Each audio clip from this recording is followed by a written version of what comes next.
آئیے اس معاملے کو سمجھنے کی کوشش کیجئے. قرضہ لے کر قربانی آپ کر سکتے ہیں، لیکن ایک وعدہ کیجئے. قرضہ جس آدمی سے لے رہے ہیں اس سے وعدہ کیجئے کہ 1 مہینے میں آپ کا قرضہ دے دوں گا. آپ مجھے 12,000 15,000 روپے بطور قرض دے دیجئے تاکہ ہمیں خصی لے لیں اور قربانی کر دیں. قرضہ لے کر قربانی کی جا سکتی ہے، لیکن اگر آپ کو یہ اندیشہ ہو کہ ہم اس کا قرضہ ادا نہیں کر پائیں گے تو پھر قرضہ لے کر قربانی کرنا بھی آپ کے لیے جائز نہیں ہے. اگر آپ کو یقین ہے کہ قرضہ ہم دے سکتے ہیں تو 1 مہینہ 2 مہینے کی اجازت لے کر قرضہ لے سکتے ہیں، لیکن قرضہ لے کر حج کرنے نہیں جا سکتے، کیونکہ قرضدار پر حج ہے ہی نہیں. قرضدار پر حج نہیں، حج تو اس پر فرض ہے جو صاحب استطاعت ہو. من استطاع الیہ سبیلا، جو ان استطاع الیہ سبیلا. اگر تم وہاں تک جانے کی طاقت رکھتے ہو تو حج کرو، تو حج کرو. اگر وہاں تک جانے کی طاقت نہیں ہے، استطاعت نہیں ہے، تو آپ حج نہ کریں. میرے پیارے ساتھیوں، ذرا تصور کیجیے،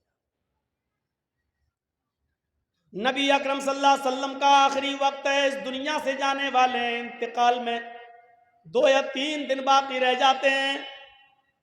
آپ فرماتے ہیں لوگوں، اگر میرا کسی کے اوپر کوئی قرض ہو تو وہ آج لے لے، قیامت کے دن میں نہیں دے سکتا. انتقال سے 2-3 دن پہلے لوگوں، اگر میرے اوپر کسی کا قرض ہو تو وہ 2-3 وہ مجھ سے لے لے. ایک صحابی اٹھتے ہیں اور کہتے ہیں کہ اللہ کے نبی، میرے 3 درہم ہیں آپ کے پاس. اللہ کے نبی صلی اللہ علیہ وسلم نے ایک صحابی کو حکم دیا کہ 3 درہم اس کے ادا کر دیے جائیں. اس صحابی نے اسی وقت ان کے 3 درہم دے دیے. آپ نے فرمایا لوگوں، جب میری روح قبض عنصری سے پرواز ہو جائے، جب میرا انتقال ہو جائے، تو میری نماز جنازہ سے پہلے پوچھ لینا کسی کا کوئی قرض تو نہیں ہے، کسی کا کوئی قرض تو نہیں ہے. اگر کوئی ملتا ہے تو اس کا قرض ادا کر دیا جائے، اس کے بعد میرا جنازہ پڑھایا جائے اور پھر مجھے قبرستان میں دفن کر دیا جائے. مجھے غور کیجئے میرے بھائیو، یہ وہ ہستی کہہ رہی ہے جس کے لیے ہم مقام محمود کی دعا کرتے ہیں ہر نماز کے، ہر اذان کے بعد. اور اس کا حال یہ ہوا کہ اللہ کے نبی صلی اللہ علیہ وسلم کا جب انتقال ہوا تو پوچھا گیا کوئی قرض تو نہیں تھا. جواب کہیں سے نہیں ملا. سب سے پہلے ابو بکر صدیق نے آپ کی نماز جنازہ پڑھی، پھر عمر فاروق نے نماز جنازہ پڑھی، پھر عثمان غنی نے نماز جنازہ پڑھی، پھر حضرت علی نے پڑھی. مسئلہ یاد رکھنا، اللہ کے رسول کی نماز جنازہ جماعت کے ساتھ نہیں ہوئی. اللہ کے نبی کی نماز جنازہ کسی نے نہیں پڑھائی. حجرے میں تھے، ایک ایک کر کے لوگ آتے گئے، پڑھتے گئے. پہلے ابو بکر صدیق نے پڑھی، پھر عمر فاروق نے پڑھی، پھر عثمان غنی نے پڑھی، پھر حضرت علی نے پڑھی، پھر ایک ایک صحابہ بعد میں آتے گئے، پڑھتے گئے. ایک ایک کر کے پڑھتے جاتے، نکلتے جاتے، یہاں تک کہ بعد میں عورتوں نے بھی نماز جنازہ پڑھی اور سب سے لاسٹ میں بچوں نے نماز جنازہ پڑھی. اسی کو پڑھتے پڑھتے اور لوگ دیکھنے آتے تھے. اللہ کے نبی صلی اللہ علیہ وسلم کو تقریباً آج کے موجودہ ٹائم کے لحاظ سے 32 آورز انتقال کے بعد 32 گھنٹے تک آپ کو دفنایا نہیں جا سکا. 32 گھنٹے تک آپ کو دفنایا نہیں جا سکا.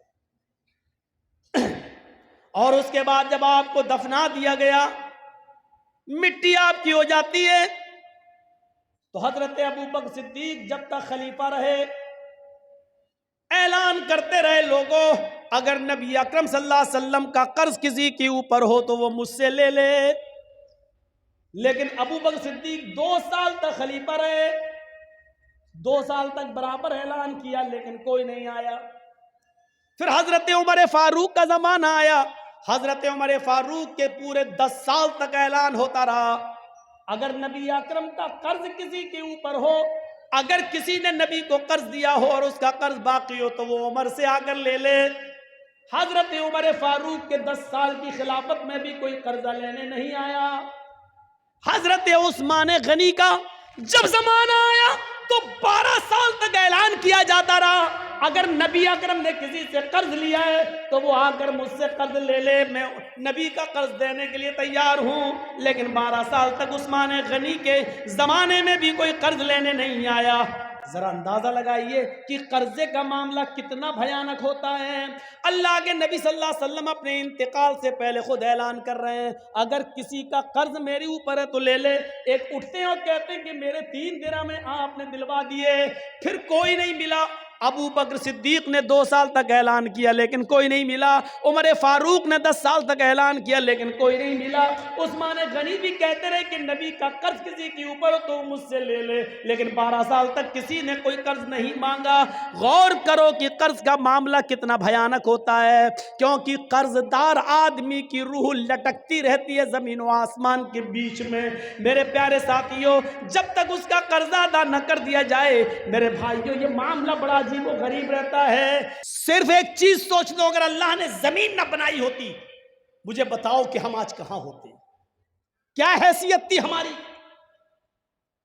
صرف رب کی ایک نعمت پر غور کر لو، ساری نعمتیں ایک طرف رکھ دو، ساری نعمتیں ایک طرف رکھ دو، جبکہ اللہ کی نعمتیں اتنی ہیں کہ تم گن نہیں پاؤ گے. ان تعدوا نعمت اللہ لا تحصوها. میرے بندوں میری نعمتوں کو، میری کرپاؤں کو، میرے انعامات کو، میرے تحائف کو، میرے گفٹس کو اگر تم گننا چاہو تو گن نہیں سکتے. ان تعدوا نعمت اللہ، اگر تم اللہ کی نعمتوں کو یاد کرنا چاہو، اللہ کی نعمتوں کو گننا چاہو، لا تحصوها، تو تمہارے ہاتھ میں اتنی طاقت نہیں کہ ان کو لکھ سکو، تمہارے دماغ میں ایسا کمپیوٹر فٹ نہیں ہے جو ان کو گن سکو. اللہ کی نعمتیں اتنی زیادہ ہیں کہ تم ان کو گن نہیں سکتے، شمار نہیں کر سکتے. اتنی زیادہ نعمتیں، ان تمام نعمتوں کو ایک طرف رکھ دو، صرف ایک نعمت زمین کو لے لو. ذرا سوچو کہ اگر اللہ نے زمین نہ بنائی ہوتی تو کیا ہوتا. زمین نہ ہوتی تو آج مولانا جرجیز کا اسٹیج کہاں لگتا، زمین نہ ہوتی تو آپ کہاں بیٹھتے، زمین نہ ہوتی تو اناج، وہ غلہ جو ہم اور آپ کھاتے اور پیتے ہیں وہ کہاں پیدا ہوتا. زمین نہ ہوتی تو پینے کا پانی پھر آپ کو کس کنویں سے اور کس ہینڈ پائپ سے ملتا. زمین نہ ہوتی تو ہماری فیکٹریاں کہاں ہوتی. زمین نہ ہوتی تو سفر کرنے کے لیے پھر بس اسٹاپ کہاں ہوتے، ریلوے اسٹیشنز کہاں ہوتی، ایئرپورٹ کہاں ہوتے. زمین نہ ہوتی تو الغرض آپ کے بزنس اور آپ کے تجارات اور ان تمام تجارات کرنے کے آفس آپ کے کہاں ہوتے. یہ الگ بات ہے کہ اللہ نے اتنی بڑی نعمت ہمیں زمین کی شکل میں دی، اب اس زمین کی چھاتی پر آپ ایک کرسی اور ٹیبل لگا کر لاٹری کے ٹکٹ بھی بیچ رہے ہو. آپ اس زمین پر جو اللہ کی نعمت ہے آپ اس زمین پر افیم کی اور اس میں کی کھیتی بھی کر رہے ہو. اس زمین کی اوپر آپ چرس اور گانجا بھی بو رہے ہو، آپ براؤن شوگر کی کھیتی بھی کر رہے ہو. اس زمین کی اوپر شراب کے اڈے بھی آپ کھول رہے ہو. جو اللہ اس زمین کو ہموار کر سکتا ہے، ہمارے فائدے کے لیے بنا سکتا ہے، اس زمین کی چھاتی پر یہ گناہوں کے اڈے کھولنے والوں، تمہارے کاروبار کو قارون کے خزانے کی طرح اور قارون کے ساتھ قارون کی طرح تمہیں بھی دھسانے پر وہ قادر ہے. جس طرح قارون کو اس کے خزانے کے ساتھ زمین کے اندر دھسا دیا. ذرا شراب کے اڈے کھولتے ہوئے، لاٹریوں کے ٹکٹ بیچتے ہوئے، حرام کاروبار کے لیے افیم اور چرس کی کھیتی کرنے سے پہلے ذرا سوچو کہ اللہ رب العالمین کا ایک حکم ہوا، زمین اگر پھٹ گئی یا زلزلہ آ گیا تو ہماری حیثیت کیا ہے، ہم کہاں ہوں گے. کبھی آپ نے سوچا ہے جو اتنی بڑی نعمت دے سکتا ہے وہ اس نعمت پر قادر بھی ہے، وہ اس زمین کے سینے کو پھاڑ کر ہمیں قارون اور اس کے خزانے کی طرح ہمیں دھسانے پر بھی قادر ہے. کبھی سوچا ہے ہم نے؟ اس لیے ہمیشہ یاد رکھو اللہ نے جب اگر یہ نعمت دی ہے تو اس نعمت کا استعمال بھی ویسے ہی کرو جیسے اس نے بتایا. ایسا ہو سکتا ہے میاں اور بیوی ملے، حمل ٹھہرا، پانی کے اس قطرے سے پھر علقہ بنا، پھر مضغہ بنا، جمع ہوا خون بنا، پھر گوشت کا لوتھڑا بنا، پھر گوشت کے لوتھڑے میں ہڈی بنی، پھر ان ہڈیوں کے اندر گوشت ڈالا گیا، پھر انگلیاں بنی، پور بنے، تھڑکنے والا دل بنا، گھٹنا بنائے، پنجے بنے، انگلیاں بنی، ناخون بنے، دماغ بنا، اور اس دماغ میں ہزاروں تاروں کا کنیکشن ڈالا، دو دو چمکتے ہوئے ٹیوب لائٹ آنکھوں کی شکل میں دی، اور یہ سب کچھ دینے کے بعد 9 مہینے کے بعد بالکل ہوشیاری کے ساتھ ایک تنگ جگہ سے 2 کلو، 2.5 کلو اور 3 کلو کی بچے کی شکل میں ماں کے پیٹ سے یہ بچہ جب باہر آتا ہے تو جو اللہ اس 2.5 کلو کے اس بچے کو، جو ابھی سوچنے کے لیے دماغ کام نہیں کر رہا ہے، دماغ لے کر آیا ہے لیکن ابھی اتنی عقل نہیں ہے، دیکھتا ہے لیکن ابھی پہچانتا نہیں ہے کہ کون ماں ہے، کون باپ ہے، کون بھائی ہے، کون بہن ہے، ابھی بھوک لگتی ہے تو انگوٹھوں کو منہ میں رکھ لیتا ہے۔ جو اللہ اس مزاج سے اور اس ماحول سے بچے کو ماں کے پیٹ سے نکالتا ہے اور خیریت کے ساتھ وہ اس دنیا میں لاتا ہے، تو کیا اس رب نے اس انسان کے بڑے ہو جانے کے بعد اس کو زندگی کیسے گزاری جائے، عبادت کیسے کی جائے، اچھے کام کیسے کیے جائیں اور برے کام کیسے نہ کیے جائیں، ان سے رکا جائے، تو کیا اس اللہ نے اس کے لیے کوئی انتظام نہیں کیا ہوگا؟ جس رب نے اس چھوٹے سے بچے کے لیے ہوا کا اور پانی کا اور غذا کا انتظام ماں کے پیٹ میں کیا ہے، اور پھر اس اصول و ضابطے سے باہر نکلنے کے بعد کیا وہ اللہ اس کو 15 20 سال 25 سال کا ہو جانے کے بعد اس کو بے یار و مددگار چھوڑ دے گا کہ اب تم اپنی مرضی کے مطابق زندگی گزارو؟ ایسا کیسے ہو سکتا ہے میرے بھائیو؟ اس رب کے اصول کے مطابق زندگی گزارنے کے لیے اس نے گائیڈ لائن بنائی، اور اسی کو ہم رسالت کہتے ہیں، اسی کو ہم نبوت کہتے ہیں۔ اس نے رسولوں کا سلسلہ چلایا، اس نے نبیوں کا اور پیغمبروں کا سلسلہ چلایا۔ وَلَقَدْ بَعَثْنَا فِي كُلِّ أُمَّةٍ رَسُولًا، ہم نے ہر امت کے اندر، ہر گروہ کے اندر ایک رسول بھیجا ہے، ایک پیغمبر بھیجا ہے، اور اس پیغمبر نے، اس رسول نے دنیا میں آنے کے بعد ایک ہی حکم دیا، اَنِ اعْبُدُوا اللَّهَ، لوگوں ایک اللہ کی عبادت کرو، ایک اللہ کی ریاضت کرو، اپنی پیشانی ایک اللہ کے سامنے گزارو۔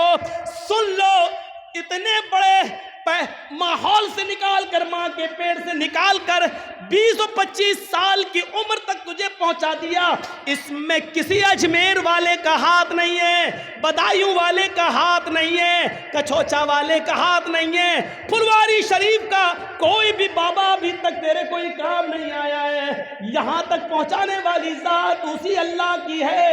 اس لیے عبادت کے لائق بھی صرف وہی ہے۔ یہ پیشانی اس نے سب سے اوپر بنائی، یہ ماتھا اس نے سب سے اوپر بنایا۔ اس ماتھے کو سب سے اوپر بنانے کا مطلب یہ ہے کہ ہم نے تیرا سر، تیرے پیشانی، تیرا ماتھا، تیری جبین، تیرا یہ پیشانی، یہ ماتھا جو ہم نے سب سے اوپر بنایا ہے، اے میرے بندے اس کو سب سے اونچی ذات کے سامنے جھکانا اور ہر کسی کے سامنے نہیں۔ لہٰذا اس پیشانی کو جب بھی جھکانا تو ایک رب کے سامنے جھکانا، ایک اللہ کے سامنے جھکانا، ایک رب العالمین کے سامنے جھکانا۔ یہاں سے ہم اندازہ لگائیں کہ وہ اس کے باوجود وہ سب کو دے رہا ہے، رب العالمین ہے۔ بارش بھی برساتا ہے تو سب کو دیتا ہے۔ ہم اور آپ کس کو کھلائیں گے؟ جرجیت صاحب کے بیٹے کی شادی ہو رہی ہے، جرجیت صاحب لسٹ بنائیں کہ کس کس کو بلایا جائے، جو ہمارے ہمدرد ہیں، ہمارے رشتہ دار ہیں، لسٹ میں نام لکھیں گے، اور جو ہمارا برودی ہے اس کا نام سب سے پہلے کاٹ دیں گے، ہٹ وہ نہیں آئے گا۔ جرجیت صاحب کا برودی، جرجیت صاحب کا مخالف، جرجیت صاحب کا دشمن جرجیت صاحب کے دسترخوان پر، ان کی شادی میں، ان کے بیٹے کی شادی میں نہیں آ سکتا ہے۔ جرجیت صاحب نے اپنا اور پرایا پن دکھا دیا، یہ دکھا دیا کہ جرجیت صاحب کے دسترخوان پر جرجیت کے دوست ہی آ سکتے ہیں، اس کے رشتہ دار ہی آ سکتے ہیں، دوسرا نہیں۔ لیکن اس رب کی ربوبیت کو دیکھو، اس اللہ کی الوہیت کو دیکھو اور اس اللہ کی، اس رب کی ربوبیت کو دیکھو۔ اس نے جو اناج پیدا کیا ہے اس اناج کو ہندو بھی کھا سکتا ہے، مسلمان بھی کھا سکتا ہے، اس کو سکھ اور عیسائی بھی کھا سکتا ہے اور پارسی بھی کھا سکتا ہے۔ دنیا میں اس نے جتنے لوگوں کو پیدا کیا سب اس سے فائدہ اٹھا سکتے ہیں۔ غور کرو، جو اس نے کھانا موسیٰ علیہ السلام کو دیا تو فرعون کو بھی اس نے بھوکا نہیں سونے دیا۔